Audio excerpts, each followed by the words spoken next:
Hello, I'm Patrick Dunne, and I'm pleased to introduce you to Dave Crotwell. Dave is the Director of Respiratory Care Services at Seattle Children's Hospital in Seattle, Washington.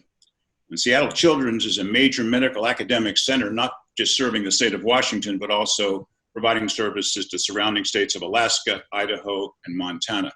Dave, glad to have you with us today. Thank you, Patrick. I'm glad to be here. As part of our series of interviews with people who have actually had experience in challenging and responding to the challenges of the COVID-19, Dave is going to share with us his experiences, but they're going to be slightly different because of the nature of his hospital, which is a children's hospital. So I guess we'll start off by asking Dave to share with us how his hospital handled the onslaught of the COVID challenge, and probably start with your emergency preparedness plan, which of course in the past was set up for one-time event. Now, of course, the event is ongoing and we have no idea when it's going to end. So we can start with how your hospitals responded to that new challenge, and also how your staff has pretty much stepped up to the line as well. Well, so, when we started preparing for the pandemic, we of course pulled out our normal emergency preparedness plans, and which does have a section for an infectious surge. And we started implementing those practices and procedures and processes with the idea that we fully expected to see a surge of patients. And so we were preparing as if we were going to see this large surge of patients with COVID-19. And once we moved into our emergency preparedness plan and put everything in place, what we found was we were waiting for a surge that never showed up, and we still move forward with how do we protect our patients, how do we protect our caregivers and clinicians, all while waiting to see how the pandemic played out and whether or not we were going to see a surge in pediatrics. And after getting information from the international community about how few pediatric patients they were seeing needing hospitalization, we then started looking at what our long-term practices were going to be, and what we really needed to prepare for if we weren't going to see the surge. But one of the things we talked about earlier was the response of your staff to this challenge that's pending. It may be imminent, but at the same time, you didn't let your guard down. And you mentioned that the RTs, in your perception, and I agree, are a different breed. Expand on that in terms of how their resilience and how their flexibility really played into what your plan was. Well, I think one of the things that we see in the difference between respiratory therapists and other healthcare professionals is respiratory therapists in their day-to-day job have to be very flexible. They're roaming in and out of every unit within the organization in the hospital setting, from the clinic setting to the every inpatient units, critical care units, operating rooms, procedural suites, etc. And that in its own has made respiratory therapists very flexible, and they can easily adapt to their surroundings. And so one of the things that, as a respiratory therapist, we deal with respiratory pathogens all the time, and we have practices in place. And really what this took was this, we had to be very focused on protection of ourselves, protection of our patients and family members for those patients. And so the flexibility that respiratory therapists provide in the work environment came in handy and made us successful at making sure that we were able to handle whatever came through the door. And we talked earlier, and we mentioned how sharing respiratory therapists are even among competing hospitals. And yet one of the points you brought up was that Children's Hospital in Seattle Children's Hospital, had excess capacity in terms of resources, and yet some of your other sister hospitals in the area didn't. Could you explain what you all decided to do to try to alleviate that shortage? Yeah, and when when the pandemic started, we were preparing for the worst, and when the worst didn't come, what we found was as we collaborated with our local hospitals and the community, and at the state and local government levels, and Department of Health, was that there were other hospitals within our region that were starting to get overloaded with patients, and they were starting to run low on critical care ventilators. They were concerned about running out of supplies. What we found was we had to move into this supporting role of supporting our local adult facilities that were seeing this surge. And one of the things we did was we formed this respiratory director coalition within the state of Washington that included myself and other adult hospital leaders, and we started taking steps to collaborate and share supplies and equipment. And what are the triggers that would then have one facility send critical care ventilators or supplies to another? And it turned out that because we had excess capacity of critical care ventilators, that we were able to actually send critical care ventilators to Providence Health and Medical Center in Everett that were running low on critical care vents. And so what we did was we took a lot of time to really evaluate our supply chain and what we had in reserve and what we could loan and what we needed to hold on to just in case, because we still didn't know whether a pediatric surge was going to come later on in the pandemic, and we just weren't seeing it as the initial phase. But we were able to share supplies, and the nice thing, as you said, is even though in the normal world we may be competing for business, when a pandemic hits, the healthcare community really just steps up, and all those barriers to collaboration go away and allow us to really do what's best for the community and the patients that we serve. I assume as an academic pediatric medical center, you probably have a large cystic fibrosis and chronic asthma population. Were you able to continue to follow those patients, or was the hospital shut down, or how did you probably had an ongoing need to provide care for these patients with those chronic underlying conditions?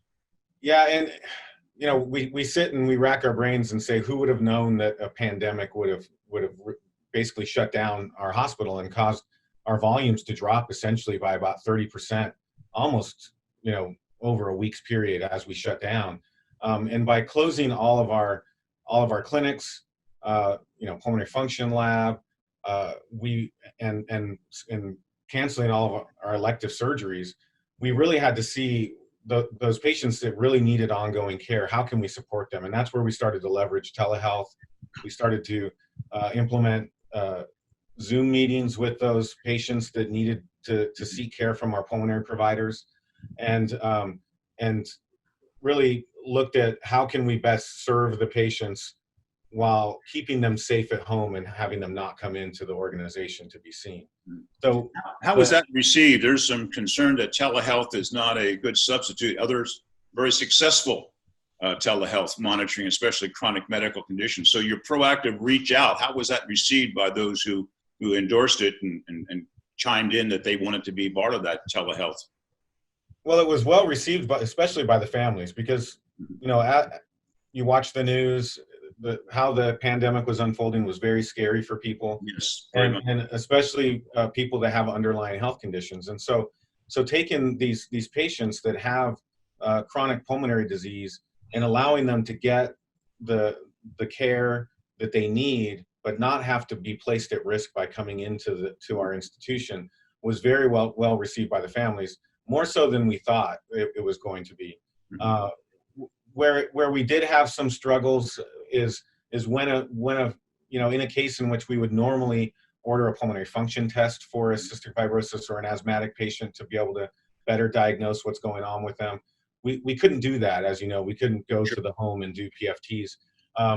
We actually, during the process, did start collaborating with the Cystic Fibrosis Foundation, and they had a process in place for home screening with home spirometers that we're working through now to help keep some of those patients still at home that don't need to come in, but have a way of monitoring their pulmonary function to give us the information we need to to make sure that they're getting the care and or the therapies that they need. Well, it's actually, you had a dual purpose. You had to anticipate the worst for the pandemic, and at the same time, you couldn't ignore your bevy of chronic lung patients who depended on you for their control and maintenance of their diseases.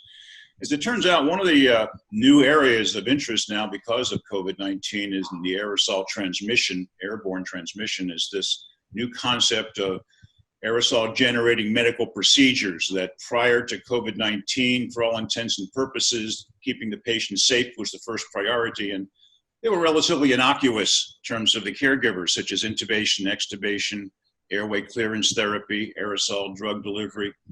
How did you go about now rephrasing how we're going to go ahead and take care of patients who require these aerosol generating medical procedures that place the caregiver at risk?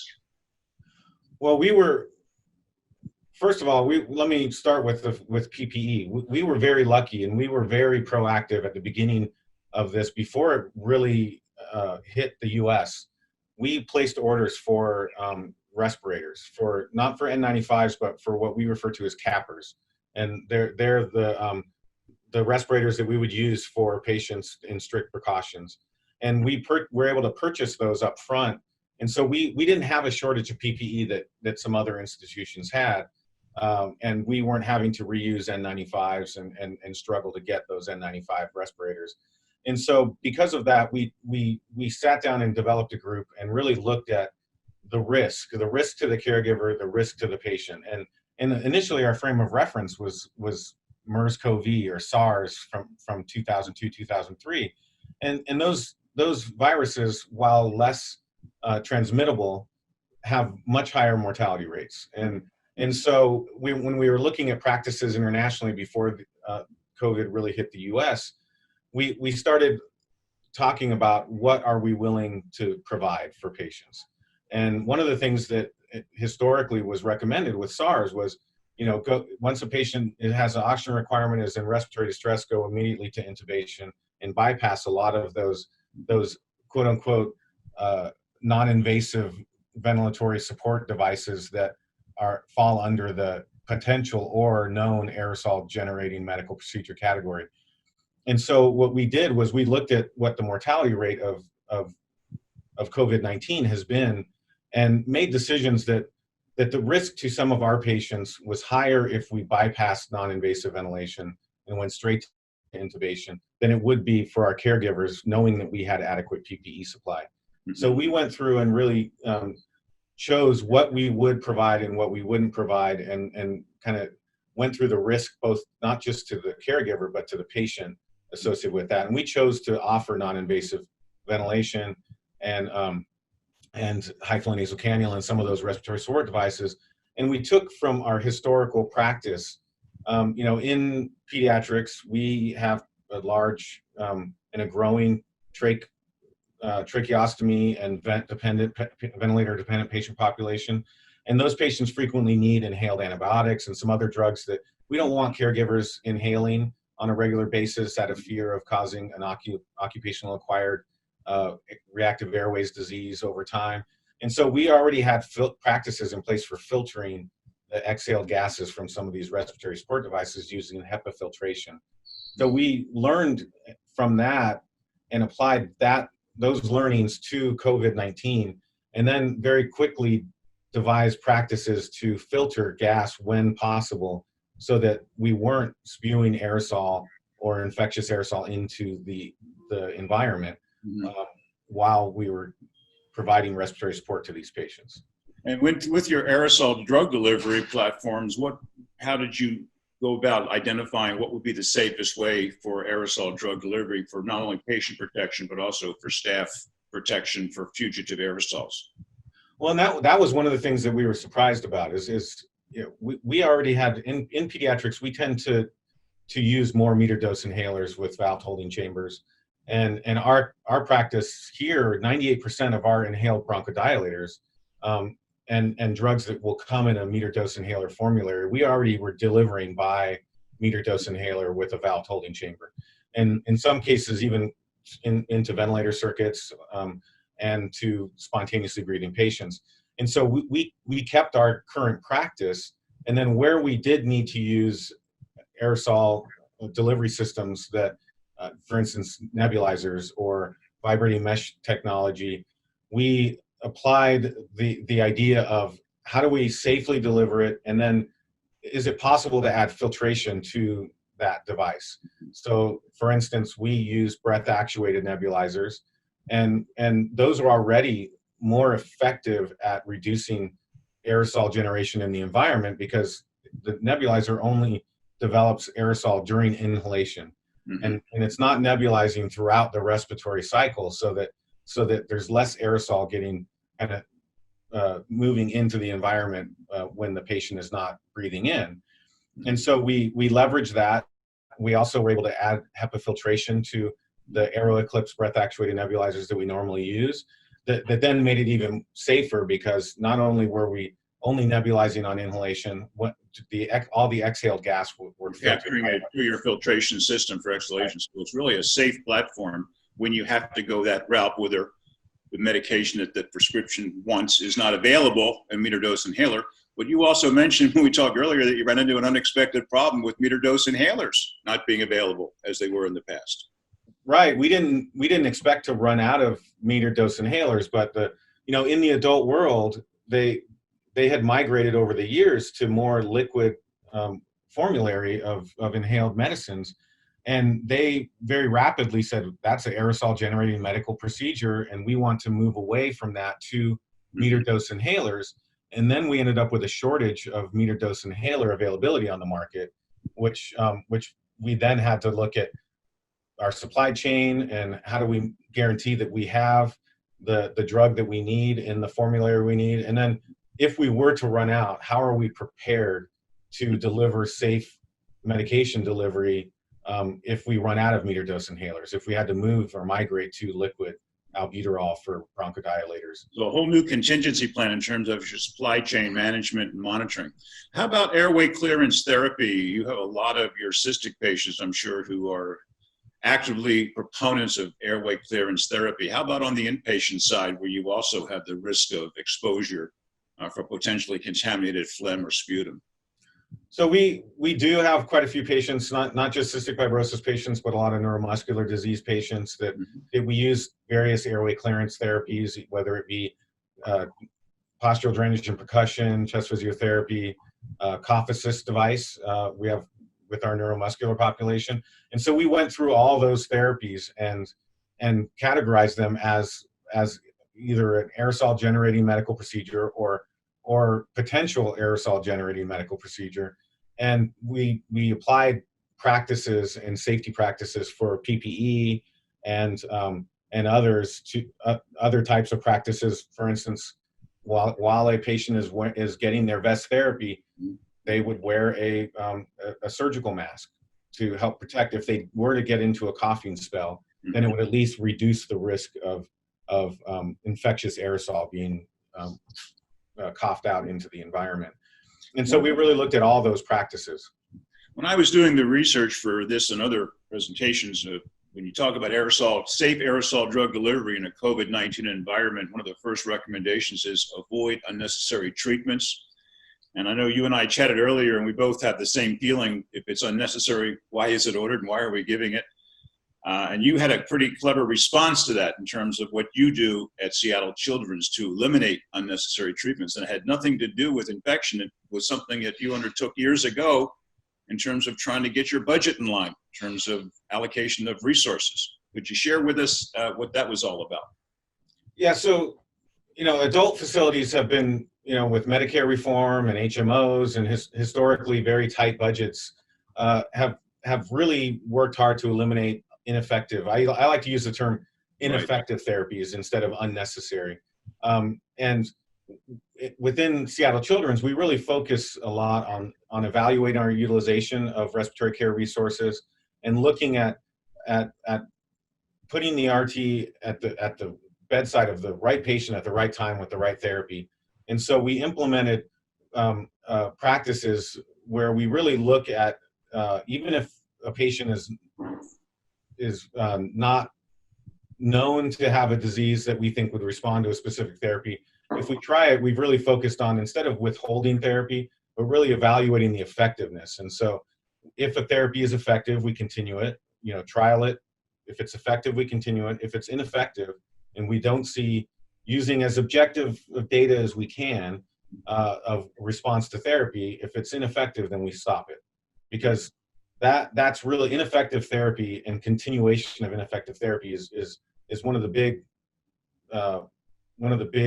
wastes within the healthcare system. Yes. It's been identified by previous studies as horribly inefficient, and I believe ineffective is probably a more descriptive term, because unnecessary is, subject to different interpretations. Yeah. If it's not working, why are we doing it? So I suspect what you're talking about is escalating or de-escalating therapy based upon the patient's response to what you prescribe based upon the assessment when you first get involved with the patient. Right, and we had to actually put processes in place because of that MDI shortage, where we had our initial treatment for some of our patients that we didn't know were going to respond or not, was a nebulizer treatment with liquid albuterol. Mm-hmm. And then if they responded and we were going to continue the therapy, then we switched them to an MDI with a valve holding chamber to help conserve the MDIs for patients that we know really need them. Mm-hmm. And so we changed some of our practices and really collaborated with our physician partners, our residents and fellows and primary attendings to make sure that we were all on the same page when it came to response to therapy and when we were going to stop or continue mm-hmm. therapy. Yeah, the physicians, it sounds like, are part of the team. It's not we're replacing them when we do treat and assess protocols. They're involved, and I suspect your staff knows when and when not to call the physician to get further clarification. You mentioned that point yesterday when we chatted. Right. It's really, this idea that physicians have to make all the decisions in order to manage the patient, quote unquote. Really, the patient management is the overarching strategy for how we care for the patient and how well they're progressing through the healthcare, their disease continuum. It's not necessarily making every little decision about response to therapy, how many puffs of an MDI the patient needs. Those can be decided by other bedside health professionals like our respiratory therapists, in some cases our nursing colleagues when it comes to other medications. And that the physician's role is really the overarching medical management of the patient and helping progress the patient through the health continuum to get them to discharge, not necessarily making all those minute decisions. And I think Atal Gawande and others who are talking about performance improvement identify the fact that today there is so much information that physicians are expected to maintain, at an instant's notice. It's just overwhelming. And to be able to rely on, quote, physician extenders, or those who are kind of the boots on the ground for the physician in the areas that we do, such as physical therapy, as you mentioned, and also respiratory therapy. And even the pharmacist, for example, that's a close bond now to worry about your MDI supply chain. It is, and it really took, it was close and in some cases daily collaboration between respiratory therapy, our physician leaders, our pharmacy group, and our buyers and sourcing department. There's a lot of work that goes behind the scenes from our sourcing colleagues to make sure that we have the supplies that we need, the right supplies and the right amount of supplies.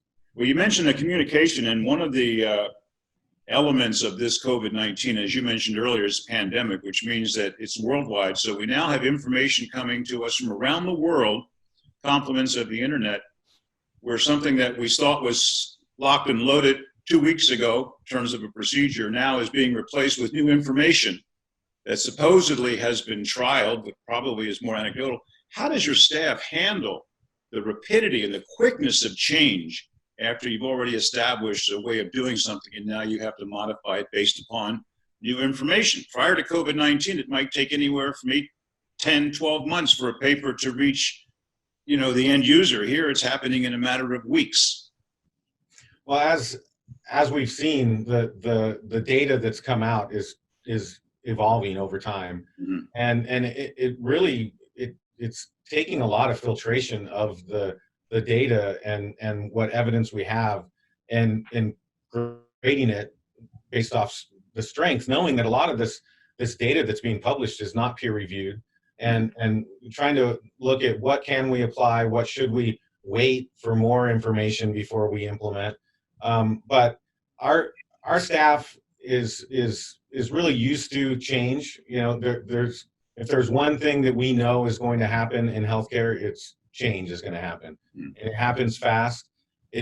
I was surprised at how well they managed this change because it was frustrating at times. Sure. Because in some cases we made 3 changes to practice in one day, and and based off of CDC guideline changes, Department of Health recommendations, and our practices were changing every day and sometimes multiple times within the day. The practices you mentioned that changed, a big traditional change was face-to-face reporting at the end of shift. And right. That for staff protection. And yet here's a whole new way of transferring information at a very appropriate and a very dangerous time. Right. And it's something that we early on decided, you know, wait a minute, we can't have people, you can't social distance and provide face-to-face clinical report. And early on in the pandemic, we didn't have the ability to have universal masking guidelines for every person who entered our building because of the shortage of surgical masks for PPE. And so we early on changed our beginning of shift huddles, which was a large group of people at the beginning of the shift hearing about changes and what's going on, to a paper formed huddle, as well as shift to shift handoff. We developed a computerized written report sheet, and essentially the RT would hand off report and then just say, do you have any questions, from about 6 feet apart? And if not, then they went on and started taking care of their patients. And then if they need some clarifications, at least it was a short interaction. But we did have to take some of those precautions to protect our own staff because, you know, in pediatrics, we didn't see a ton of patients that were testing positive. And in fact, we actually had more healthcare providers and clinicians within our organization testing positive early on than patients. So staff interactions is a big concern. Right. It's not a concern elsewhere, but there for you because of the lower volume of COVID-19 positive tests. Right, and we had to, you know, we had community spread, and we had to protect our workforce, not just for their own health and safety, but to ensure that we had the people that we needed to do the work when the patients were here.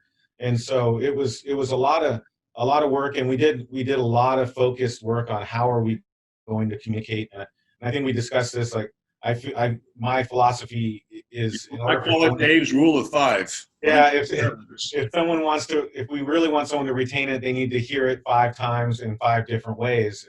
And so we would push this information out on our huddle forums, by email, sometimes face-to-face communications. We would post things at our time clock, so when people clocked in, they would see changes in practice. And then we had a running email string amongst our leadership team of all the changes and what changed on this shift versus the previous shift, so that we could all track what was going on and make sure that we were, you know, as much as possible on the same page about what our practices were and what was changing. In terms of the staff, one of the elements that we're seeing now is what we call vicarious trauma, whereas health delivery people, doctors, nurses, therapists, technicians, housekeepers, because of the high stress and the high mortality rate, especially in the adult population, it just really wears on you after a while. And you had an interesting observation about working in a pediatric institution that I think puts a whole new flavor on how you've addressed that in the past. Well, especially working at an institution that's the only regional children's hospital that covers a 4-state area, Washington, Alaska, Montana, and Idaho, that we see the sickest of the sick patients here at Seattle Children's. And nothing, there obviously there's lots of types of trauma, but seeing a child die is very traumatic, no matter pandemic or no pandemic. And so over the years, we had developed these staff support processes that, you know, post-event reviews, as well as post-event support systems for our staff to help them work through some of the traumatizing events that they would see. But because we weren't seeing some of these traumatizing events related to COVID-19, at our institution because we didn't see the surge. In some cases, our support was how do we support some of our RT staff that work at multiple institutions and are seeing that on their shifts at their adult hospitals that they work at, and then they come in here and work a shift at Seattle Children's, and how do we help make sure that they're feeling supported when they are here, and then reaching out to our adult colleagues in the community, and even if it was me texting my adult counterparts and saying, hey, how are you guys doing today? Is there anything I can do for you? Because we didn't see the surge and we're not experiencing the pandemic in the same way that they were. It was really looking at how do we apply what we have learned over the years, supporting our patients, families, and staff regarding loss, and how do we help support our adult colleagues in that way as well. We're all human at the end of the day, and I think your experience early on working in a children's hospital was very fortuitous because it gave you a leg up. Toward the end here, I just want to kind of give you a chance to crow a little bit about your department. Over the past 4 to 5 months, what are you most proud of as you look back in terms of what you and your department were able to achieve with this unforeseen challenge that is still with us today? Well, as I told you before, I'm biased, but I truly feel like the respiratory therapy department at Seattle Children's is one of the best pediatric respiratory departments in the country, and we've really focused over the years at maintaining an academic culture within our respiratory department, and I'm super proud of the way our staff has handled this challenge and the way they've just essentially put their head down and hit the challenge head on. And in some cases, we were pulled in early on through some research grants to look at COVID-19 therapies and treatments. And so we peeled some people off to spend full time at our research institute, helping try to develop some COVID-19 therapies for patients that, even adult patients, not necessarily focused on pediatrics. But really just, I'm proud at the way they managed the uncertainty, the way they've handled themselves professionally while what feels kind of like our world is so unstable right now with everything that's going on in the world. And they just really handled themselves better than I ever could have wished for. And so there's just a great team, and I'm proud of them. Well, the fact that you continue to do your research commitment in spite of all of the other challenges, I think spends an awful lot of credit toward you and your department, because most people lose sight of the long term when they focus on the short term, and here you folks are still keeping your feet wet in the research arena, which I think is a great compliment. And your staff obviously enjoys the fact that that's another part of their ongoing responsibility. Well, it also helped us feel like we were contributing in a time in which we didn't see the surge of patients, and so how can we contribute? And that was one way that we could help contribute, looking at the long-term view of this. We knew early on that this pandemic was not going to end until we had an effective vaccine and enough people that had taken the vaccine. And there was so many accounts of deaths that were occurring due to acute hypoxemic respiratory failure from this virus that we really wanted to figure out how can we help. Mm-hmm. And so that was one of the ways that we could contribute, and we were happy to. Well, Dave, thank you very much for being such a gracious and informative guest. We learned quite a bit about how you and your staff and the rest of the people at Seattle Children's Hospital responded to this unprecedented challenge, which is still going on, and it's going to be going on for some while. I have no doubt that for all intents and purposes, you reinvented your respiratory care department as a result of this, although it sounds like you also had an awful lot already going on. And so let me end by congratulating you and your staff and wish you the very best as you move forward. And hopefully some of that research that you're all doing will come to fruition for the betterment of all of us, not just here in the U.S., but around the world. Thanks again, Dave. Thank you. I appreciate it.